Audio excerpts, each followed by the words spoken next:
Hey everyone, I'm Heather Vitale for Harness Racing Update. The holidays will be here before we know it.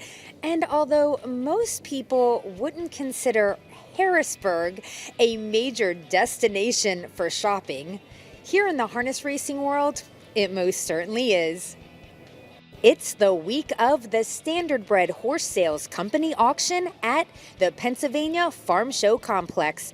While buyers from all over the globe will see plenty of horses with big price tags walk through the sales ring, purchasers are also here to find the best deals and to buy themselves a gift that keeps on giving with trips to the winner circle from some of our top standardbred consigners. Before we kick off our pre-sale interview with Dale, I just want to know, am I getting shorter or are you getting taller? Yeah, you're getting shorter. I was afraid of that answer. All right, let's talk about our schedule of events this week. As this is being shot on Sunday, so tomorrow the sale starts. Yes, yeah, and I'm really looking forward to the sale this week. I mean, the crowd's been real good today. There's been a lot of lookers here today, and we've got some tremendous, we got a three-quarter brother to Maryland selling, a Walner three-quarter brother. And it's just very loaded on the yearling side. What about the quote-unquote post times for the sale? Tomorrow it starts at noon, that's Monday, and then what's the rest of the week?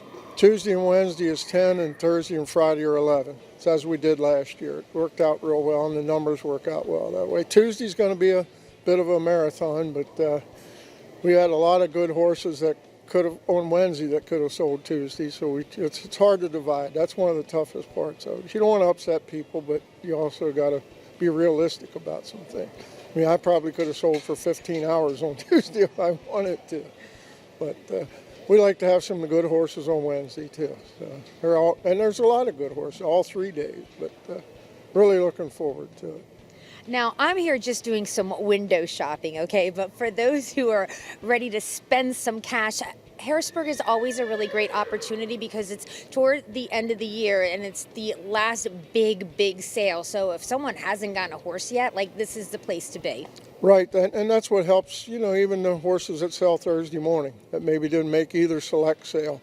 They do well on Thursday because they realize, wait a minute, I need two more, or I need one more to fill my barn, or my owner wants one more, and it really helps those horses. And of course, that helps every day. But Thursday, there's been a lot of great horses sold on Thursday here on the mixed sale day. So we'll recap a little bit last year because it was a little bit of a roller coaster, right? And then what we're expecting this year. Well, I think last year, in another interview, I said some of it was there was a few stallions that just didn't perform as 2-year-olds. So when they came to the sale last year, they just sort of shied away from them. And Green Shoe being one of those. I mean, he makes a gorgeous yearling, but now they finally come around this year as 2-year-olds and 3-year-olds. So we're hoping that comes back up. But that was a big loss last year. Right. But this year, we're looking for some big numbers, right? Yes, for sure. Yep, we should have some real big numbers. Well, we're here all week long. Don't forget to tip your bartenders, as they say, right? Thank you, Dale. I'll see you tomorrow after day one. You got it. I'll be here. John, before we start talking about horses, let's talk about the name Peninsula. Mm-hmm. Now, of course, the farm's in Kentucky, but the name Peninsula actually comes from the Delmarva Peninsula, right, where your dad grew up. That's correct. Yeah, my dad grew up on the eastern shore of Virginia. And, of course, being a peninsula, that's where the name came from. So it's been named that ever since. Delmarva, do you know what it stands for? Yeah, Delaware, Maryland, and Virginia. Yeah. Yes, a lot of people don't. I cannot tell you how many people I run across and they're like, Delmarva, is that what it stands for? I'm like, yes. Yeah. So I figured that you would. So you give a little bit of an education there. We can't really talk about the farm without talking about your dad and what a legend Carter is. He grew up in the business and worked for a couple really top-notch farms. That's correct. Yeah, he left Virginia and he went to Castleton Farm, worked there for a number of years, managed the Florida farm, and then became the general manager of all the farms. Then he went to Kentuckiana, They started the Kentucky Standardbred Sales Company, and then he started his own place, which is Peninsula. So now let's talk about the Harrisburg Sale. How many do you have selling, and how do you feel about the sale? We have 19 very nice horses here, probably stronger than the ones we sold in Lexington. We have a couple colts that are pretty outstanding, a couple fillies. We've got a little bit of everything. We've got Walners, tactical landings. We're pretty, looking forward to selling them. Hopefully they'll be well received.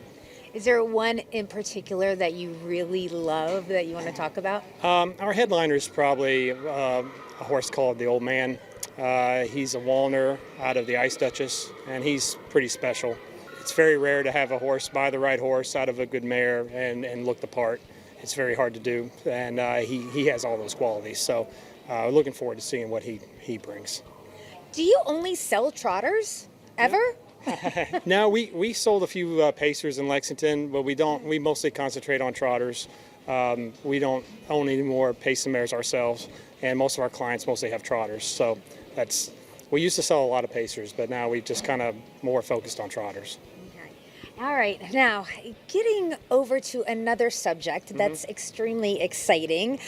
You are putting together a training center in Kentucky with some other investors. Yes, we're opening up High Bramble Park in the spring, April 1st.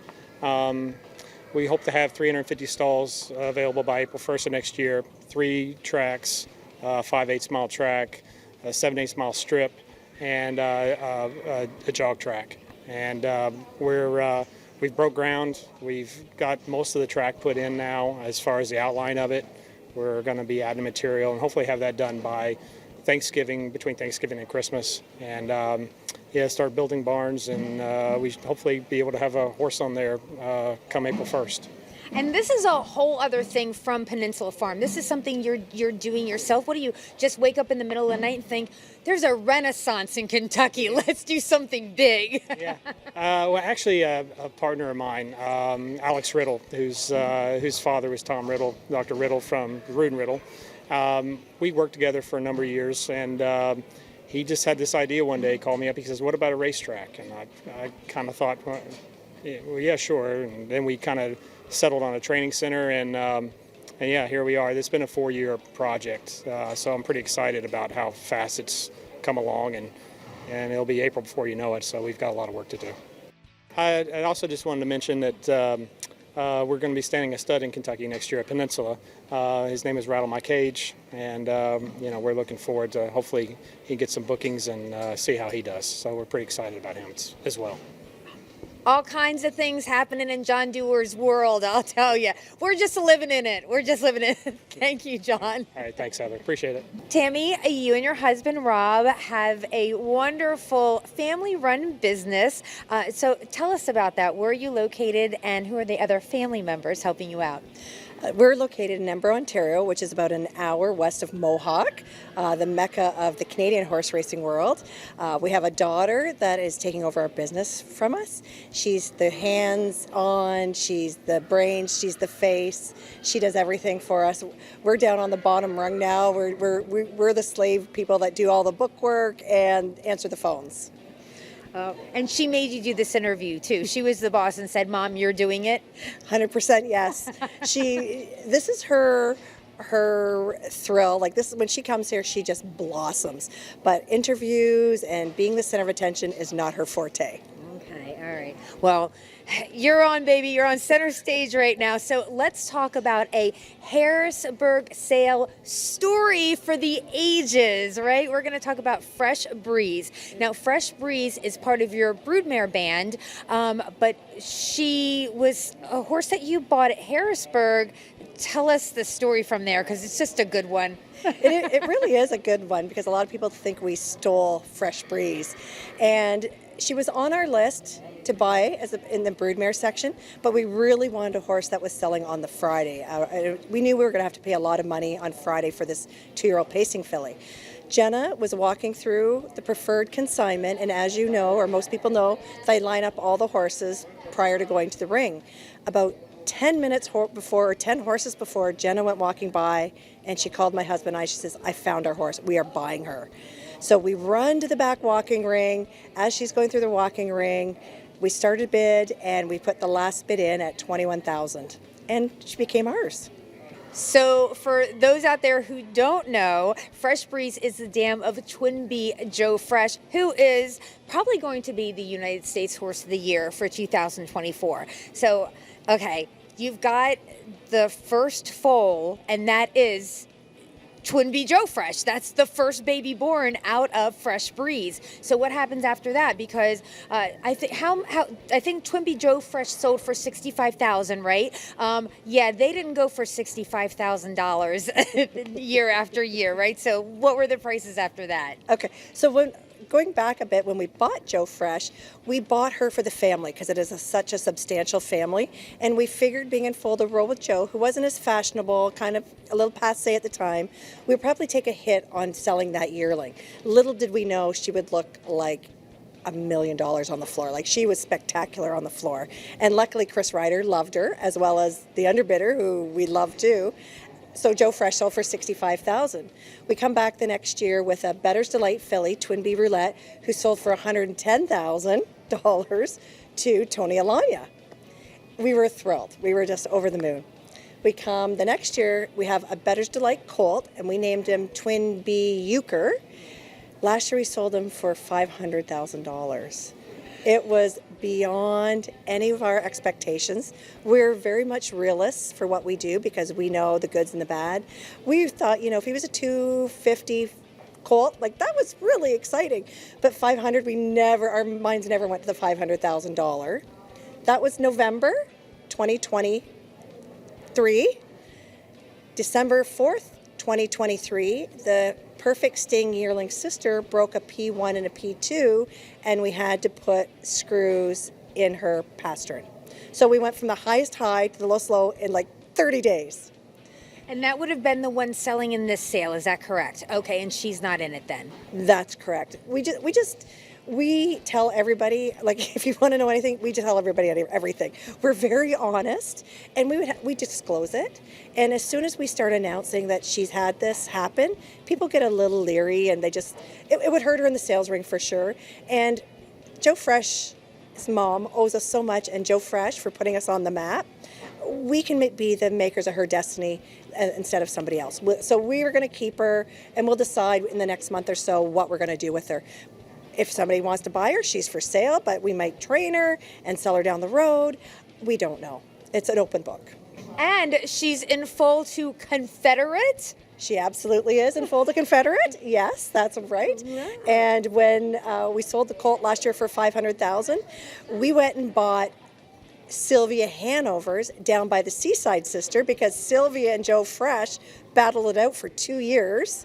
And so we have Sylvia's Hanover sister in full to Confederate as well. Oh, wow, so fun. I love this so much. Do you have one in particular that you want to highlight for this interview? There's actually 3. There's 4, sorry. We have Chapter 7 colt on day 1 that's very nice and comes from a very strong family. And we have 2 Captain Treacherous fillies that also sell day 1 that they're 2 totally different individuals, but they both are spectacular on the floor. One is really racy and athletic, and the other one it's got long legs, and they're just really must-sees at the sale. And then we have a Huntsville colt that most single women should look at because his name is Manhunt, Twinbee Manhunt. Single ladies out there, come on over to Twinbrook's Consignment. Check them out. Thank you so much. And thanks for sharing the story about Fresh Breeze. I love it. It's just amazing, and I'm so happy for your success with her. Thank you very much. Here with Judy and Buck Chaffee from Caviart Farms. Now, they are breeders, they're owners, they're selling at this sale, they're buying at this sale. However, we are starting the interview off because I'm just a sucker for a good love story, and you've got one. So, Judy, we'll start with you. Talk about how you guys met, because I know you both loved horses and didn't even realize it in the beginning. That's true. I was a newspaper reporter in Maine, And Buck was an architect. He came to our community to work on a project there. And so we met each other and we fell in love. And then he brought me to Virginia. And he said, let's go meet my parents. So we went over to his parents' house. There was a note on the door, come to Rosecroft. So I met his parents at the racetrack and his sister. So that was really the beginning. So Because you were in harness racing, your family had been in harness racing, but you guys weren't even talking about horses. No. It was like, surprise, meet us at Rosecroft. My grandfather had trotters in Maine, and they raced the New England Canadian circuit. And your father his parents had horses. And so, no, we never spoke about it until we came to Virginia. And as I said, I met his family at the racetrack. And actually, the day we got married, that evening, we also went to the racetrack.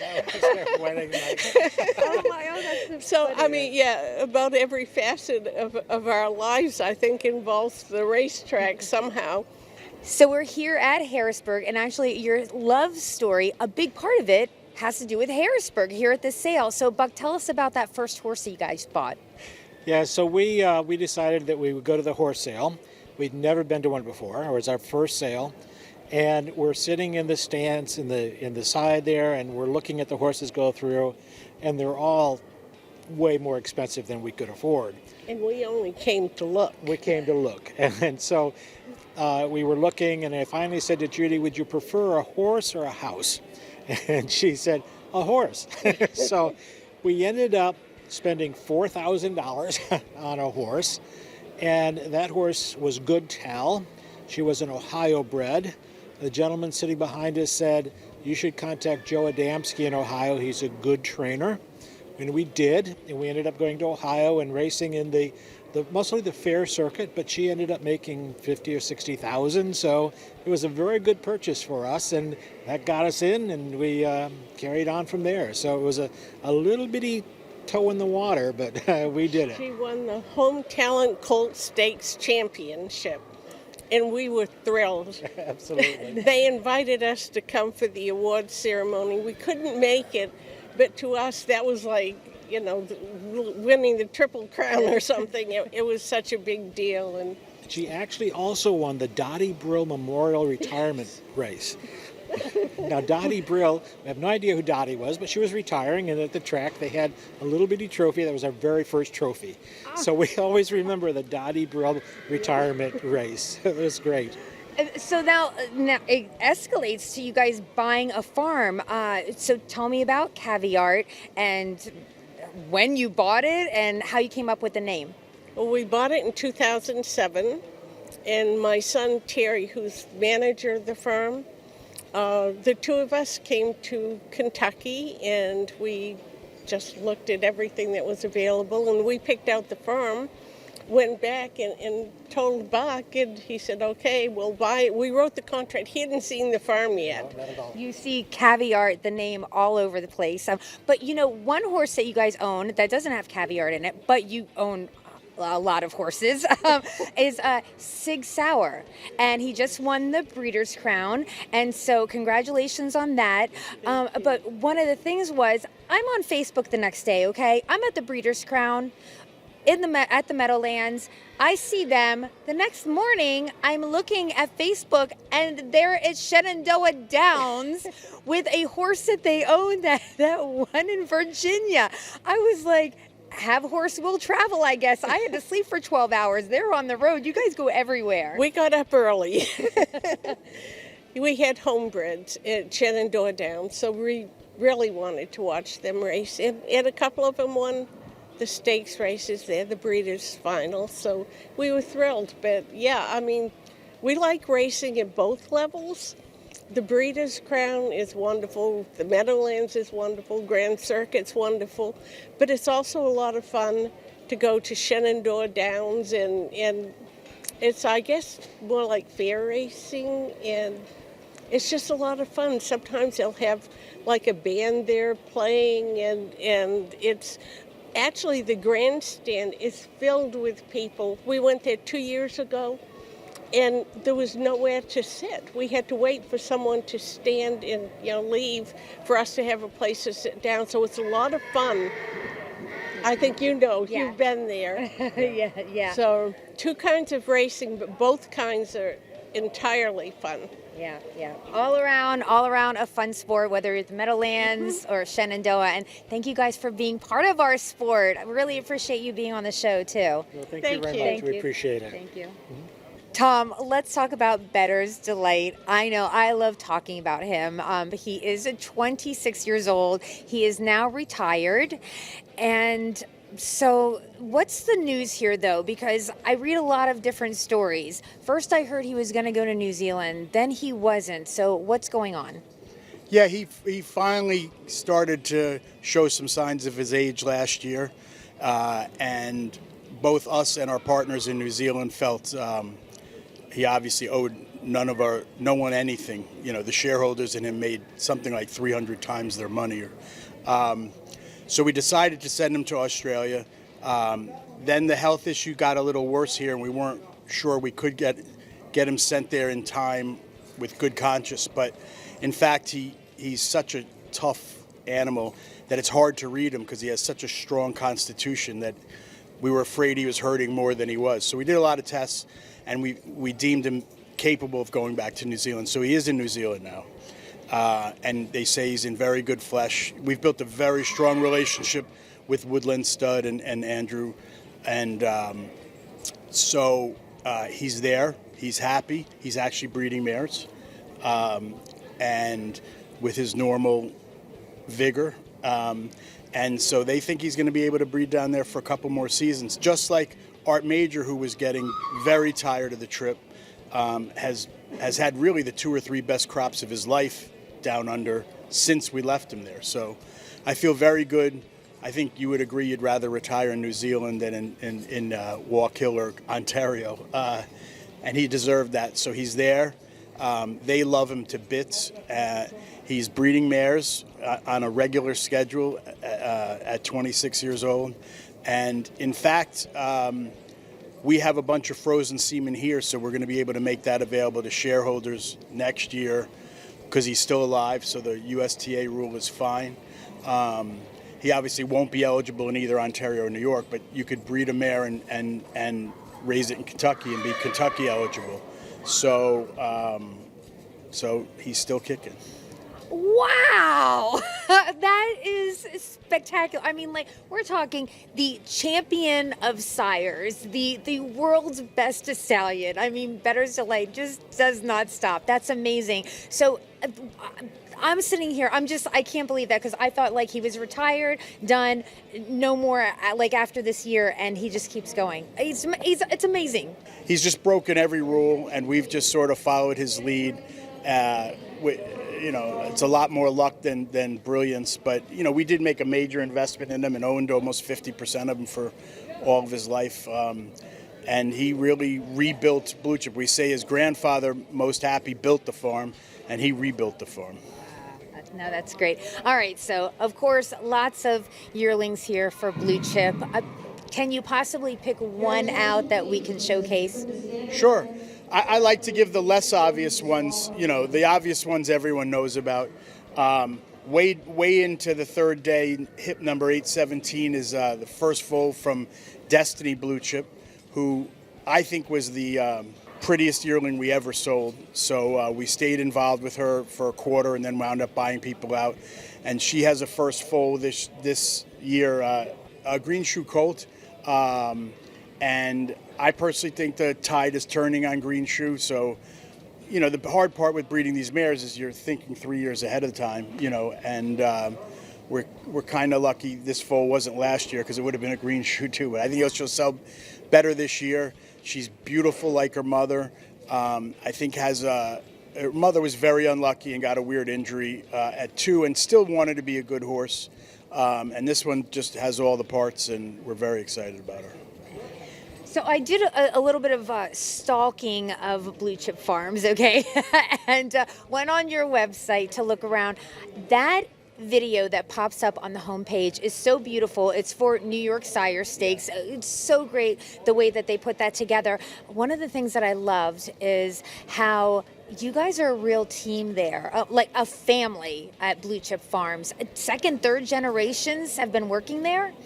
Yeah, it's an overstated term that we're a family, but we are, and the adage that always comes to my mind is it takes a village to raise a child, and so both these yearlings are children, but, we have children that were born on the farm that are now school teachers, and one is in accounting school, and a plethora of our employees are 20 plus years. I've owned the farm 22 years.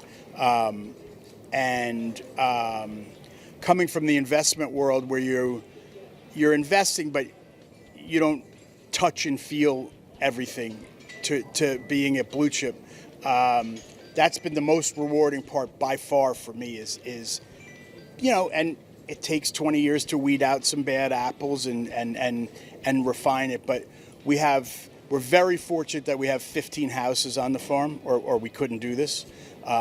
We'd have a revolving door of laborers, but most of the guys that are here that have great friends in the industry and yearling buyers really trust their opinions. I've watched them grow our employees from just learning about pedigrees and just learning which buyers like what type of horse and what to bring out, to now they know it better than I, and they can, I have 3 or 4 employees that can recognize any mare on the farm. There's 150 mares on the farm. I'm always wincing to see the tag numbers under them, and they're like, no, that's her, and that's her, and that's her, when we're trying to give them shots. And I'm somewhat lucky again that we have amazing guys. We've gotten rid of some of the bad influences, and we have a core group of 5 or 6 families. Again, their sons worked here. They all work there part-time, sons and daughters. Most of them have gone on to do better things, which I'm happy for. In one case, the kid wanted to stay at Blue Chip, and I was like, you're not allowed. Like, you have to get out here and do something, because you're meant to do much more than this.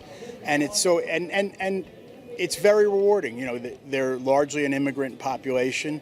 We went through the whole process of the H-2B visa, so we got them visas. And everyone told me as soon as they get visas, they'll be gone. And 15 years later, they're still here. And their kids are U.S. citizens. And as you get older, you value different things. But I value that a lot more than making another X number of dollars at the yearling sale. And I was recently sick, and the way they look after me and take care of me and care about me is real. It's not just kissing up to the boss. It's a mutual respect. And I've tried not to be a boss, but to be a leader. And they put up with me as we're breeding mares. 10 years ago, I came and, got in the way, basically. And 10 years later, I'm a real part of the crew. And I know where we're going and what we're doing and why and what drugs that mare is going to need. And it's fun. And it really is. All of these things sound trite, but it's what brings me the most joy. No, that's great. Okay, where do I sign up? Let's get the application. I'm sold. I want to work at Blue Chip now. So that sounds awesome. I'm proud. It's a good place to work, and I think most of them would tell you the same. It's work, but it's mutual respect, and with all what's going on in politics in the world right now, it gives you hope.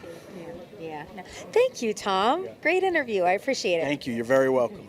Thank you so much for watching our pre-sale feature from Harrisburg. And remember, day 1 is Monday, November 4th for the Standardbred Horse Sales Company Auction 2024. Now, for complete coverage, you can go to harnessracingupdate.com.